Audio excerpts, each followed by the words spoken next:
Stój. Cześć, witajcie ponownie. Dzisiaj mam dla Was kolejny odcineczek, troszkę inny niż dotychczas, a mianowicie zrobimy sobie taki raczej no talking. Mam przygotowanego dla Was dzisiaj MFB Tanzbar. Tutaj jest to moja nowa maszyna perkusyjna i do tego mam tutaj Arturia Beatstep Pro, czyli sekwencer, sterownik MIDI. Możecie go używać z Abletonem, z maszynami, czy to używając komputera, czy bez niego. Super naprawdę urządzenie do kontroli syntezatorów i drum maszyn. Macie dwie ścieżki, jedna, druga do syntezatorów i jedną do drumów i jedną do sterowania waszym projektem, jeżeli wam się podoba. I zmapowałem go sobie z MFB, czyli każdy pad po kolei to element perkusyjny.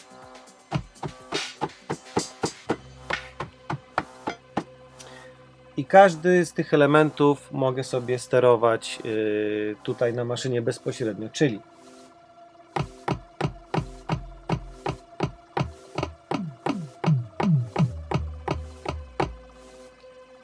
i mogę sobie kontrolować każdy z tych parametrów, który maszyna mi daje, ustawiać dźwięki na sekwencji, tak jak mi się spodoba przez Beatstep Pro. I zapraszam Was teraz do wysłuchania, do sprawdzenia, jak zaprogramowałem kilka patternów, trochę tym pokręcę i zobaczymy, co z tego wyjdzie.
To był MFB Tanzbar, Arturia Beatstep Pro, trochę szybkich ustawień. Jak widzicie, każdy pad miał oddzielny element perkusyjny, mogłem go ustawić ręcznie, mogłem go ustawić na sekwencji, mogłem użyć rollera czy loopera i sobie go tak szybko striggerować.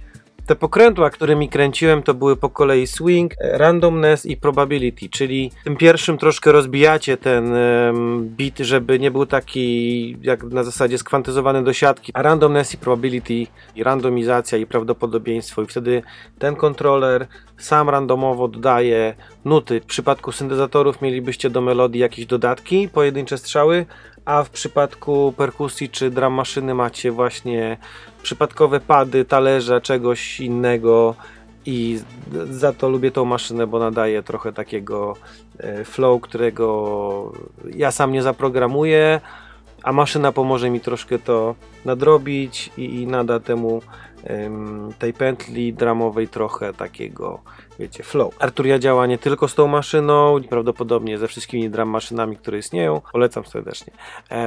Zapraszam Was na moje social media, jak zwykle, na stronkę internetową.